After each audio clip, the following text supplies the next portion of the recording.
What's up, everybody? This is Andrew Penzi, this is Vital Point, and this is a 2017 4Runner TRD Off Road Barcelona Red.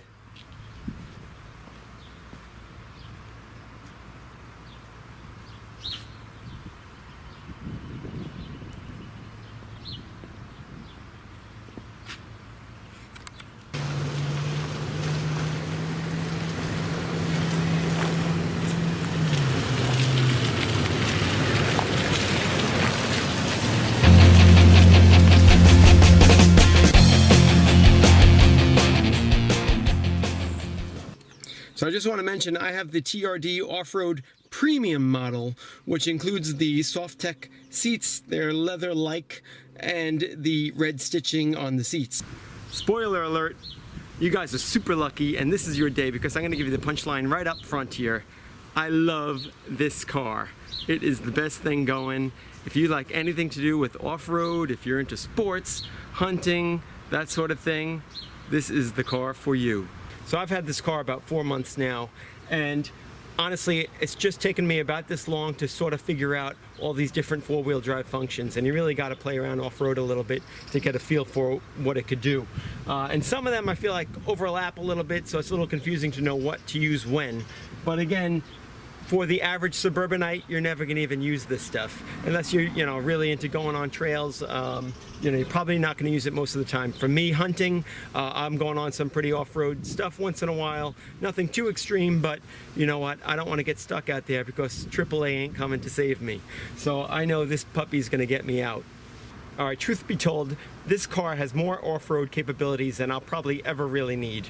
But it is nice to have it just in case. You know, you get stuck in a snowstorm, it just goes, no problem. I was in Pennsylvania recently on a turkey hunt. A couple pretty squirrely roads there, pretty muddy stuff. No trouble at all.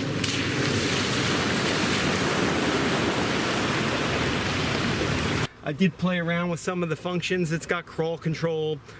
I kind of like to drive myself, so I don't know how often I'd use that, but it's got it just in case. It wants to go play. It wants to play. I'm not going to go into super great detail about all the four-wheel drive functions. You could go online about that. But just know, if you need it, it's got it. The lockers, it's got A-track, the crawl control. It could handle just about anything you're going to encounter. Now, if you're looking for the latest and greatest in technology, this might not be the car for you. It's simple stuff. It's not going to break. It's reliable. It's going to take you where you need to go. I love these rugged big buttons up front here.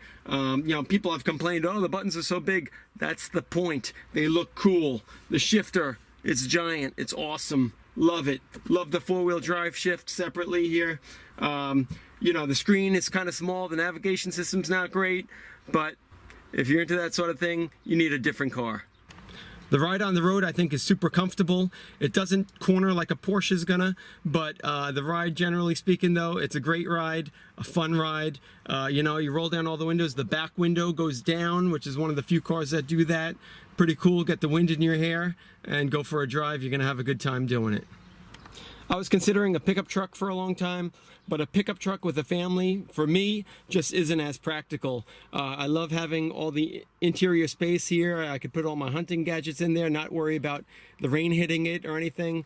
The back seats fold flat, which is nice, gives you a nice big area. I actually slept in the back on one of my recent trips. No trouble sleeping in there. And when the back seat folds, it doesn't fold exactly flat. There's a little gap, but I put an extra cushion under there and it worked out fine. So you can get over that. But overall, for camping, outdoor world, it's a great car. Now, this particular model I think is super cool. It's pretty hard to find. It's probably one step down from the Pro. The Pro, there weren't too many differences between this and the Pro. Really just the tires on the Pro and the rims are bigger. I did opt to upgrade to the KDS system for this, so it's got a nice smooth ride. It could tackle any off-road features that I think the Pro could tackle, and it's about 10 grand less. So definitely something to consider if you can get your hands on one.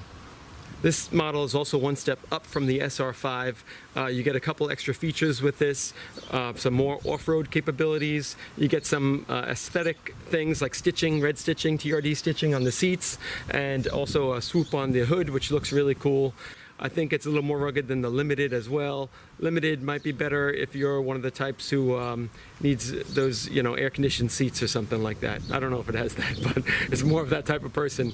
These do have heated seats, but not air-conditioned. But the heated seats work great. So the 2018 models have a sunroof, but other than that, I think it's essentially the same vehicle. And what can I say? I just love this thing. I highly recommend them, and nothing bad to say about them. So, go get yourself a 4Runner TRD Off Road Edition and go have some fun outside. If you could find one. Alright, if I have to critique anything, I would say there's no good spot for your cell phone, which kind of stinks. I've got my little Easy Pass here, but it doesn't really fit too well in this compartment. It kind of falls out if you hit a bump. And also the location of these dials right down here are not ideal. This is the rear window opener, and a couple times I've actually opened the window without realizing it, just by putting some stuff down my phone on top here. And also I've turned the heated seats on and not realized until my rear was burning and trying to figure out why. So those things could be improved upon, but other than that, I'm really digging this car.